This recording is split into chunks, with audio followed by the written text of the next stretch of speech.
able to communicate is the reason that you get into Jannah. Is the reason why Allah subhanahu wa ta'ala looks at you and completely showers you with His mercy and His forgiveness and His acceptance. Now, dua is a very difficult thing sometimes for people, and this is one of the things that, Shaykh Muhammad al-Shanqiti said, that people's jahd of Allah subhanahu wa ta'ala, their heedlessness of Allah subhanahu wa ta'ala, has reached a place where people don't even know how to call upon Him anymore. Where you've got to find something to call upon Him with. I've got to find the book. I've got to find, what do I say here? What do I do? Because people don't know how to have a natural conversation with Allah subhanahu wa ta'ala. And dua is a natural, it's meant to be a natural conversation with Allah subhanahu wa ta'ala. There are these specific adhkar and remembrances that the Prophet sallallahu alaihi wasallam was very, not strict with, but taught a very specific wording of. There are different ahadith of that. Where a person would be having a conversation with the Prophet ﷺ, even the word Nabiya versus Rasulah, Prophet versus Messenger, matters in this particular dua. But overall, the Prophet ﷺ communicated to the companions or made it clear to the Sahaba that dua is really meant to be a very natural conversation between you and Allah subhanahu wa ta'ala. It's meant to be something that comes from your heart.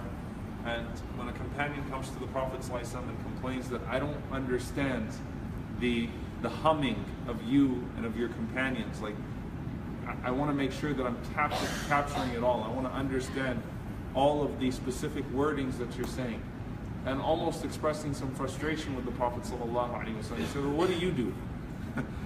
SubhanAllah, he didn't even respond to him with, okay, well, let me give you this dua, and then this dua will make all the other du'as fall into place. Well, what do you do? So SubhanAllah, Alhamdulillah, La ilaha illallah, Allahu Akbar, a few of the common adhkar, remembrances of Allah, glorifies Allah, praises Allah, thanks Allah, declares His oneness, and then it's just, everything kind of surrounds that. The Prophet ﷺ says, well, that's what we do too.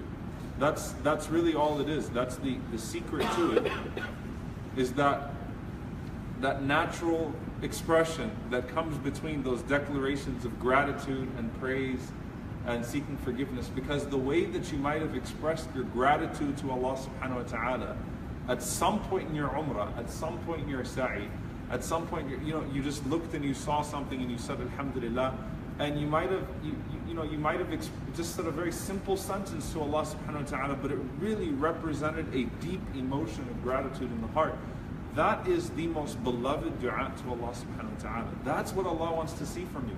When you're presenting yourself to Him broken, remorseful, intense in your remorse, grateful, intense in your gratitude, in praise, but intense in your praise of Him, and wanting so badly, to allow this moment to become representative of what your life is going to be from here on out. Allah Azza wa Jalla sees you in that moment. And that means everything. That means absolutely everything. SubhanAllah, there are many ahadith and many narrations from the Prophet ﷺ that I often think about in these moments. One of them, the very famous narration of the man who, when he was passing away, just had this recognition, and he told his sons that I want you to cremate me. I want you to reduce me to ashes, and then scatter those ashes. This is in the time of Bani Israel, so this isn't from the Ummah of the Prophet ﷺ, but he's telling his sons, look, I want you to cremate me and then to scatter my ashes, because he was so afraid of Allah subhanahu wa ta'ala, holding him accountable. That action is a prohibited action. That's not an action that we're allowed to do. But he was so intense in his remorse at that moment, his seeking forgiveness, his fear of Allah subhanahu wa ta'ala, that when Allah subhanahu wa ta'ala gathers him, and of course nothing can prevent Allah Azza wa Jal, raising you in front of Him in those moments, and Allah subhanahu wa ta'ala asks him, why did you do that? And Allah knows why he did that. Just like Allah knew why the Prophet ﷺ was crying in sujood when he sent Jibreel alayhi salam to him. Allah knew it already. But it's something about you expressing, well, why did you do that? Why did you have that intense moment? Why did you find yourself? Sometimes, when you're teaching someone who is inferior to you, not in the sense of class or race or whatever it is, inferior in the sense that they're vulnerable to you, that they are, or you're trying to teach someone a lesson, you're trying to convey that lesson. Well, can you tell me why you did that? Can you tell me why you think you felt that way? Can you tell me why you, every single one of us becomes a psychiatrist at some point as a parent or whatever it is. You just kind of figure this stuff out. But, sometimes you in that state of vulnerability, when you're expressing it, you're learning about yourself too. And maybe you didn't recognize it and you were trying to find a way to communicate that emotion, but you found yourself incapable. So you would think that that man, as he's gathered in front of Allah subhanahu wa ta'ala, and like he's about to be doomed because he actually tried to escape from Allah at surface level. On the surface, the man was trying to escape from his creator. But he's standing in front of Allah, and you have time to make a case for yourself now.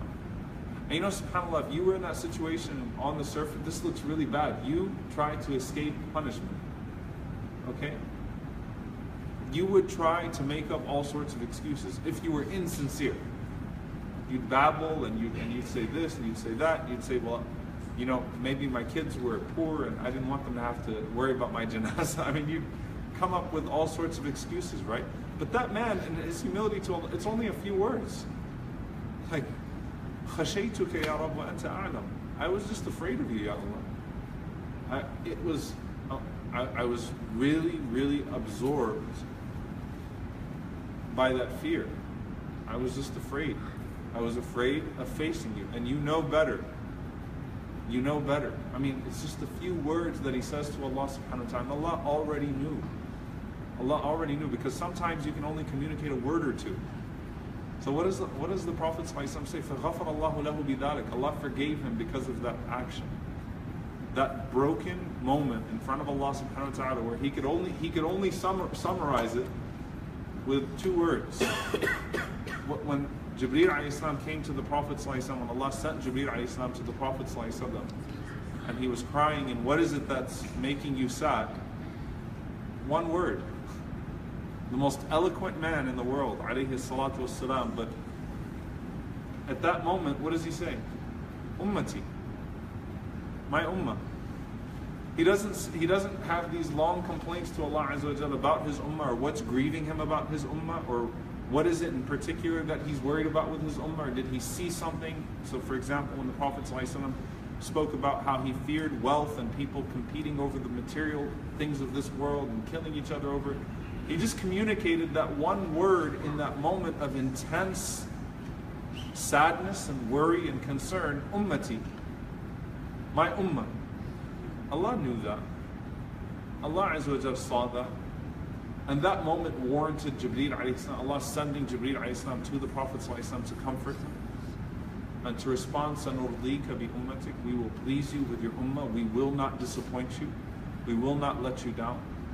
But the Prophet ﷺ just had one word to summarize that intense emotion that led him to sujood, to a point, to prostration, to a point that if you saw him, you thought he was dead.